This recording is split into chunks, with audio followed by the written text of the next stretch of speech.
nos travaux sur la notion de motivation et sur le concept de collectif individuellement motivé. La mise en œuvre d'un projet d'e-learning mobilise beaucoup de ressources. Pour réussir un tel projet, il est impératif de connaître les attentes, désirs et souhaits des populations cibles afin de pouvoir modéliser les déterminants qui les amènent à agir, à interagir et à demeurer dans l'interaction. Dans cette perspective, nous allons essayer d'élucider la notion de motivation à travers trois théories, à savoir celle de l'autodétermination, de l'auto-efficacité et de l'autotélisme, avant de tenter de modéliser la persistance des acteurs à vouloir comprendre en interaction avec des autres à travers le concept de collectif individuellement motivé. C'est quoi la motivation? Il existe plusieurs définitions de la motivation.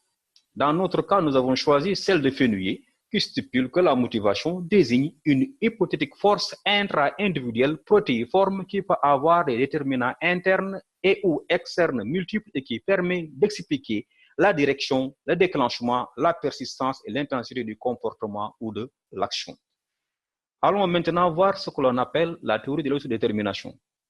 Selon Deci et Ryan, il existe trois types de motivation qui se situent dans un continuum allant de la motivation à la motivation intrinsèque, en passant par des formes de motivation extrinsèque qui est régulée par 4 formes de régulation. Selon Hutt, la motivation désigne,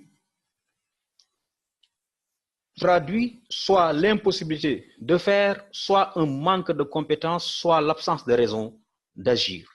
Le niveau le plus élevé de la motivation, à savoir la motivation intrinsèque, c'est une situation où l'individu agit tout juste pour le plaisir et la satisfaction qu'on retire de l'action et non pour les conséquences qui en découlent. Ce type de motivation intrinsèquement régulée est qualifié de motivation autonome égocentrée. La motivation extrinsèque a 4 formes. La première forme qui est la régulation, la motivation extrinsèque externe, cela traduit que l'action est faite dans le but de satisfaire une demande externe. Ça peut être on s'attend à des récompenses ou bien on a une crainte de sanction. Ensuite vient la motivation extrinsèque introjectée qui est légèrement externe parce que l'individu fait l'action pour des soucis d'apparence. Ces deux formes de motivation extrinsèque constituent ce qu'on appelle la motivation contrôlée. Ensuite, on peut passer à la motivation extrinsèque identifiée. Ici, l'individu agit pour satisfaire des valeurs. La motivation, elle est autonome, centrée sur l'identification de la valeur des objectifs. Et enfin, nous avons la motivation intégrée, qui est une motivation autonome, allocentrée, et cette forme de motivation externe constitue la motivation optimale en contexte institutionnel selon Hutt.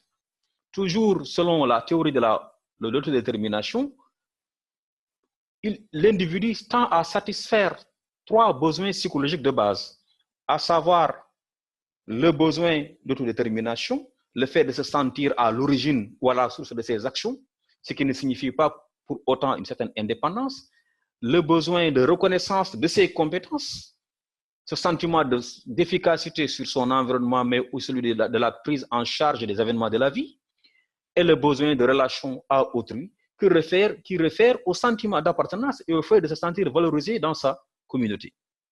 Ces besoins déterminent les types de motivation et l'orientation du comportement. Passons maintenant à la théorie de l'auto-efficacité. L'auto-efficacité réfère au jugement que les personnes font à propos de leur capacité à entreprendre des actions précises pour atteindre des niveaux de performance fixés à l'avance. On distingue le sentiment d'efficacité personnelle qui influe positivement sur la performance et la persistance à accomplir certaines tâches. Ce sentiment d'efficacité personnelle va plutôt concerner dans un contexte d'e-learning les capacités techniques, rédactionnelles et ou métacognitives. On distingue, il y a aussi ce qu'on appelle le sentiment d'efficacité collectif, qui est un sentiment de la compétence collective partagée entre les individus quand ils allouent, coordonnent et intègrent leurs ressources dans une réponse concertée et réussie à des demandes situationnelles spécifiques. Passons maintenant à la théorie de l'autotélisme, le flow. C'est quoi le flow? Le flow, c'est tout juste l'émotion ressentie quand on s'aperçoit que l'on comprend. On réalise que l'on a progressé dans une compétence particulière. Pour qu'il se manifeste, il faut que le niveau des défis à relever soit élevé, mais aussi que les capacités que cela demande soient élevées. Ainsi, il doit y avoir une adéquation entre les exigences de la tâche et les capacités de l'individu. Le flow comporte 4 dimensions. La première, c'est le contrôle cognitif, qui est la perception de contrôle de nos actions. Vient ensuite l'immersion et l'altération de la perception du temps. On ne sent plus le temps passer, ou bien des minutes peuvent passer pour des heures, ou bien l'effet inverse, des heures peuvent passer pour des minutes. Et en troisième lieu vient l'absence de la préoccupation à propos du soi, qui est une sorte de dilation de l'ego. Dans ce cas de figure, pour la dimension 3, l'individu accorde plus d'importance aux besoins de la communauté qu'à ses propres besoins, qu'à sa propre personne. Ces 3 dimensions du flow constituent ce qu'on appelle l'absorption cognitive, qui n'est rien d'autre qu'un état de profond engagement focalisé sur la volonté de comprendre. Vient enfin l'expérience autotélique, qui est le bien-être procuré par l'activité elle-même. Et selon Csikszentmihalyi, une activité est autotélique lorsqu'elle est entreprise sans autre but qu'elle-même. Alors, maintenant, à partir de ces 3 théories de la motivation, nous allons essayer de voir quel est l'environnement optimal d'apprentissage. Et Hutt nous dit qu'en tant que tel, un environnement d'apprentissage qui soutient le flow est un environnement optimal d'apprentissage. Nous allons passer donc maintenant à la notion de collectif individuellement motivé. À partir de ces 3 théories, comme nous l'avons dit précédemment, nous allons tirer 10 indicateurs qui nous permettront de modéliser le collectif individuellement motivé. Les 4 premiers indicateurs, à savoir les qualités des relations interpersonnelles, soit avec le responsable ou bien entre pairs, ou bien le sentiment d'acceptation avec le responsable ou bien entre pairs, nous ont été donnés par la théorie de l'autodétermination. Les 2 suivants, à savoir le sentiment d'efficacité personnelle et le sentiment d'efficacité collective, proviennent de l'auto-efficacité, et les 4 dimensions du flow qui proviennent de la théorie de l'autotélisme, le flow. Alors, donc ici, nous voyons ici que la qualité des relations interpersonnelles avec les responsables va influer sur le sentiment d'appartenance avec les responsables, lequel va influer sur le sentiment d'efficacité personnelle. La qualité des relations interpersonnelles entre les responsables va aussi influer sur la qualité des relations interpersonnelles entre pairs. Celles-ci, avec le sentiment d'appartenance avec les responsables, vont influer sur le sentiment d'appartenance entre pairs.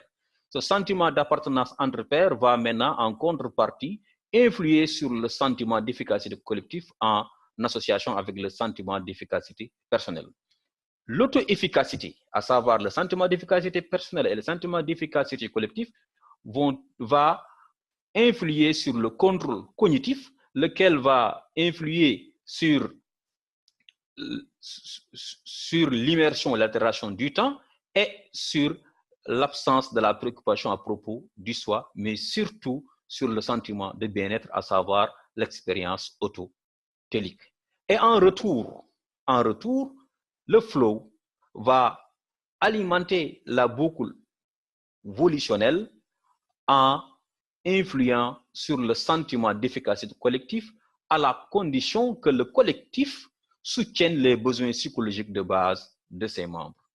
Sur ce, nous allons passer à la conclusion pour dire que on peut retenir que pour mener à bon port un projet d'e-learning, l'équipe chargée de sa conception dispose à travers ces 3 théories de la motivation d'outils lui permettant d'avoir une parfaite connaissance de son environnement, mais aussi de maîtriser les déterminants qui amènent les cibles à interagir avec le système mais surtout à persister dans l'interaction une fois que celle-ci est enclenchée.